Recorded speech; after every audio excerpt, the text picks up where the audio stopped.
आप फेसबुक तो यूज करते ही होंगे, लेकिन उसका ओनर कौन है, कभी आपने सोचा? तो देखिए इस आदमी को। आप इंस्टाग्राम भी यूज करते ही होंगे, तो जान लीजिए कि उसका ओनर भी यही आदमी है। जब फेसबुक, इंस्टाग्राम जैसे जायंट सोशल मीडिया एप्स की बात हो, तो व्हाट्सएप को नजरअंदाज करना मूर्खता होगी। तो जी हाँ, व्हाट्सएप का ओनर भी यही व्यक्ति है। और यह तो कुछ भी नहीं, threads, Meta AI, Meta ads, metaverse और 16 और प्रोडक्ट्स का ओनर है यह आदमी।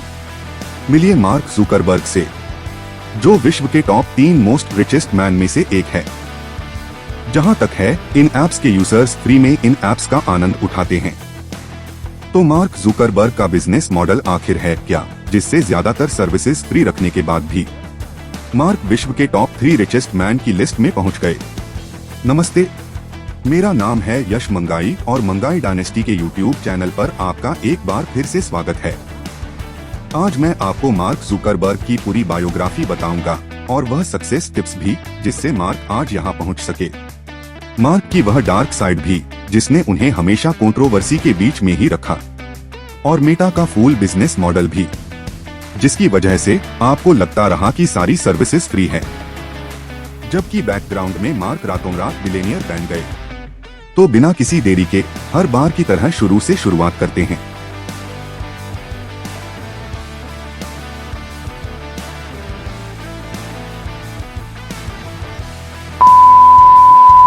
भाग 1, बर्थ तो फेसबुक। मार्क का जन्म 14 मई 1984 को व्हाइट प्लेन्स, न्यूयॉर्क में हुआ, मतलब यूएसए में। उनके पिता एडवर्ड डेंटिस्ट थे और मां करे साइको एनालिस्ट थी।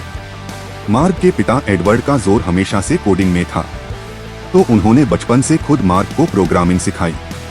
जिन लोगों को नहीं पता, उन्हें मैं बता दूं कि कोडिंग या प्रोग्रामिंग एप्स बनाने के काम आती है। यहाँ तक कि जिस यूट्यूब में आप यह वीडियो देख रहे हैं, वह भी कोडिंग से ही बनी है। Back to the topic, Mark genius थे। कुछ ही समय में मार्क ने अपने पिता एडवर्ड को सरपास कर दिया, तो उनके पिता ने एक होम ट्यूटर रखा जो मार्क को ट्रेन करे। हाई स्कूल और बाद में फिलिप्स एक्सेप्टर एकेडमी जैसे स्कूल मार्क ने पढ़ाई की, जिसने उनका प्रोग्रामिंग के प्रति इंटरेस्ट 10 गुना बढ़ा दिया। टीनेज में उन्होंने कई सॉफ्टवेयर डेवलप किए, जिन्हें आगे चलकर ठीक ठाक प्रसिद्ध भी मिली। स्कूल के बाद उन्होंने हार्वर्ड यूनिवर्सिटी में पढ़ाई की। वहां उन्होंने 2002 में अपने कॉलेज के कमरे में द फेसबुक बनाया, जिसने पूरे कॉलेज में लॉन्च होते ही धूम मचा दी। और कुछ ही घंटे में हार्वर्ड के सर्वर्स कोलैप्स हो गए, जिससे मार्क को बहुत डांट पड़ी। लेकिन तब तक मार्क को समझ आ गया था कि फेसबुक में दम तो है। कुछ ही समय में उन्होंने यूनिवर्सिटी ड्रॉप आउट कर दी और अपना फुल फोकस फेसबुक को दे दिया। फेसबुक रैपिडली एक्सपेंड हुई। मार्क ने भी ग्रोथ पर ध्यान दिया और कुछ ही समय में कंपनी को स्केल किया। 10 साल में 1 बिलियन यूजर्स हो गए थे। जी हाँ, 2012 में 1 बिलियन मतलब 100 करोड़ यूजर्स, जो किसी भी कंपनी के लिए एक बहुत बड़ा लक्ष्य होता है। 2012 में कंपनी पब्लिक हुई। जी हाँ, आईपीओ। मार्क 2008 में विश्व के सबसे पहले सेल्फ मेड बिलियनियर बने। लेकिन हर सिक्के के 2 पहलू होते हैं। जी हाँ, जहाँ सक्सेस होती है, फेलियर की सीढ़ियाँ भी वही होती है। और मार्क के साथ भी कई कंट्रोवर्सीज हुई। भाग 2, किंग ऑफ द मेटावर्स। जैसे उनके कॉलेज के लोगों ने क्लेम किया कि आइडिया कॉपी है। मार्क की अपने ही कॉलेज के दोस्तों के साथ लीगल ओनरशिप डिस्प्यूट हुआ, जिसको बाद में सुलझाया गया। और आप मानेंगे नहीं कि यह न्यूज उस समय की पीक ट्रेडिंग थी। आगे मार्क पर कई और एलिगेशंस लगे, जैसे प्राइवेसी के मामले में फेसबुक का वर्स्ट परफॉर्मेंस। जी हाँ दोस्तों, कई पेरेंट्स ने क्लेम किया कि फेसबुक में बच्चों को कुछ ज्यादा ही एक्सपोजर मिलता है, जो उनकी मेंटल हेल्थ के लिए सही नहीं है। कुछ और कंट्रोवर्सी, जैसे कि मार्क ने एक बार 2,70,000 यूजर्स का डाटा चुराया और यह न्यूज और कंट्रोवर्सी भी आग की तरह फैली। इसी बीच मई 2012 में मार्क ने अपनी एक कॉलेज फ्रेंड प्रिसिला के साथ शादी कर ली। किसी तरह मार्क इन मुसीबतों से बाहर निकले। 2012 में मार्क ने केविन सिस्ट्रॉम के साथ मीटिंग की और 5 दिन के अंदर $1 बिलियन में इंस्टाग्राम खरीद लिया। उस समय इस डील पर मार्क को गालियां पड़ी।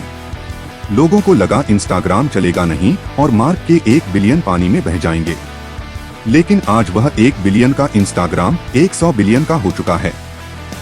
फिर 2014 में मार्क ने जॉन कॉम के साथ डील की और 19 बिलियन में व्हाट्सएप खरीद लिया।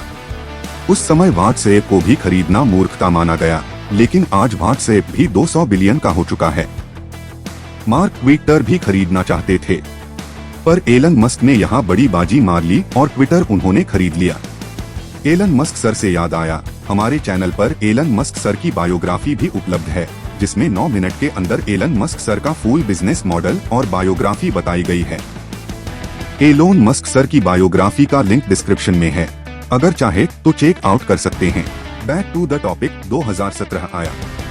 मार्क की सक्सेस ने बड़े बड़े एम्पायर्स को हिला डाला था, लेकिन साथ ही मार्क पर कंट्रोवर्सी भी चलती रही। एक बार वीडियो को पॉज करें और बताएं कि मेटा एप्स प्राइवेसी के मामले में आपको कैसे लगते हैं। समय बिता। 2018 भी मार्क के लिए मुश्किल था। लॉकडाउन के समय मार्क ने $45 बिलियन VR हेडसेट पर लगा दिए, पर अफसोस लोगों के दिल में यह VR हेडसेट कभी जगह बना ही नहीं पाए। और अगर मैं सही हूँ और आपको भी VR हेडसेट में कोई खास दिलचस्पी नहीं है, तो वीडियो पर एक लाइक जरूर ठोके। समय बिता। जो ट्विटर मार्क नहीं खरीद पाए थे, उसे कम्पीट करने के लिए मार्क ने थ्रेड्स लॉन्च किया, जिसने 5 दिन के अंदर 100 मिलियन यूजर्स अचीव किए। एक जरूरी बात, आपने अब तक इस वीडियो में मेटा शब्द कई बार सुन लिया, लेकिन आपको क्या पता है कि मेटा का मतलब क्या होता है? अगर नहीं पता तो फिर मैं किस लिए हूँ। मेटा शब्द डायरेक्टली मेटावर्स से रिलेटेड है। जैसे कि हम अर्थ पर रहते हैं, अर्थ एक प्लेनेट है और फिर प्लेनेट से बड़ा सोलर सिस्टम होता है, फिर सोलर सिस्टम से बड़ी गैलेक्सी होती है। लेकिन यहाँ पर यह संख्या खत्म नहीं होती। गैलेक्सी के बाद यूनिवर्स, फिर मल्टी यूनिवर्स और फिर मेटावर्स आता है।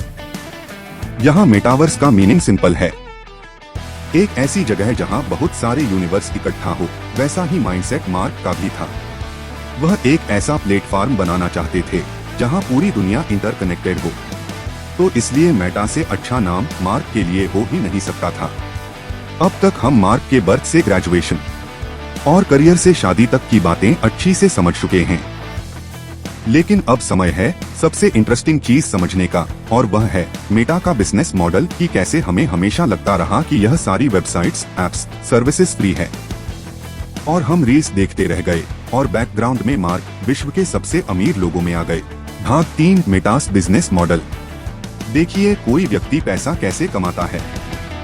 मान लीजिए एक दुकानदार सेल्समैन से 7 रुपए का बिस्किट खरीदता है और फिर दुकान में अपने ग्राहक को वही बिस्किट 10 रुपए का बेचता है, तो यहाँ पर 3 रुपए दुकानदार को बचे और इसी को इकोनॉमिक्स में प्रॉफिट कहते हैं। लेकिन मार्क के बिजनेस में यह चीज थोड़ी टेढ़ी नजर आती है, क्योंकि मार्क तो कुछ किसी को बेच ही नहीं रहे, क्योंकि यह सर्विसेज फ्री है, तो जब कुछ बेचेंगे ही नहीं तो प्रॉफिट कैसे होगा। अगर आपको भी ऐसा लगता है तो आप गलत फहमी में जी रहे हैं। मार्क यहाँ आपसे सीधा पैसे नहीं लेते हैं, पैसे की जगह वह आपको एड्स दिखाते हैं। यह तो आपने नोटिस किया ही होगा कि जब आप कोई रील्स देखते हैं तो बीच में एड्स आती है, या फॉर जब आप कोई लॉन्ग वीडियो चलाते हैं तो वीडियो की शुरुआत में आपको कुछ एड्स देखनी पड़ती है। मार्क इसी एड से पैसा कमाते हैं, इसे थोड़ा अच्छे से समझते हैं। सपोज कीजिए रमेश एक दुकानदार है और वह कपड़े बेचता है, लेकिन कोई उसकी दुकान को जानता नहीं है। अब रमेश दुकानदार चाहता है कि उसका प्रमोशन हो और लोग जान सके कि रमेश कपड़े बेचता है। इसके लिए रमेश दुकानदार एक ऐड बनवाता है जिसको लोग देखें और लोगों को पता चले कि रमेश की इस शहर में कपड़ों की दुकान है। लेकिन यहाँ पर रमेश को एक दिक्कत होती है कि वह अपने ऐड दिखाएगा कहाँ और किसको। यहाँ पर एंट्री होती है मार्क जुकरबर्ग के मेटा एड्स की। यह एक एड नेटवर्क है। रमेश अपनी एड मेटा एड को बेचता है। अब जब भी आप इंस्टाग्राम, फेसबुक पर कपड़ों से रिलेटेड कुछ भी सर्च करते हैं तो मेटा के एडवांस एल्गोरिथम को पता चल जाता है कि आप कपड़े खरीदना चाहते हैं, तो ऐसे में वह आपको रमेश की ऐड दिखाएंगे। और असलियत यह है कि एक रमेश नहीं, लाखों करोड़ों लोग मेटा ऐड को अपनी ऐड बेचते हैं अपने प्रमोशन के लिए। और मेटा कंपनी 2026 की रिपोर्ट के हिसाब से 97.7% पैसा यही इन्हीं एड्स से कमाती है। और एड्स से पैसे कमाना, इसे फ्रीमियम मॉडल कहते हैं। मार्क का सेकंड बिजनेस मॉडल है प्रीमियम मॉडल। इसमें मार्क यूजर से कहते हैं कि फेसबुक, इंस्टाग्राम, व्हाट्सएप का प्रीमियम ले लो, जैसे कि 1000 रुपए प्रति महीना। इस मॉडल से भी मार्क अच्छा खासा रेवेन्यू जनरेट कर लेते हैं। भाग 4 कंक्लूजन एंड मॉरल। देखा, मार्क ने 2004 में हॉस्टल से शुरू किया था और 2026 में 3.5 बिलियन लोग रोज उनका प्रोडक्ट यूज करते हैं। प्रॉफिट आया, नाम आया, पर सबसे बड़ी बात इम्पैक्ट आया। तो तुम भी शुरू करो। आज का छोटा कदम कल का मेटा बन सकता है। वीडियो पसंद आई हो या कुछ भी नया सीखने को मिला हो तो दोस्तों में या फैमिली में जरूर शेयर करना। और हाँ, आपके लिए यह 12 से 13 मिनट की बायोग्राफी बनाने के लिए हम हफ्तों तक रिसर्च करते हैं, तो प्लीज एक लाइक भी जरूर कीजिएगा और अगर चैनल पर नए हैं तो सब्सक्राइब करना मत भूलना। जल्द मिलते हैं नेक्स्ट वीडियो में, तब तक के लिए जय हिंद।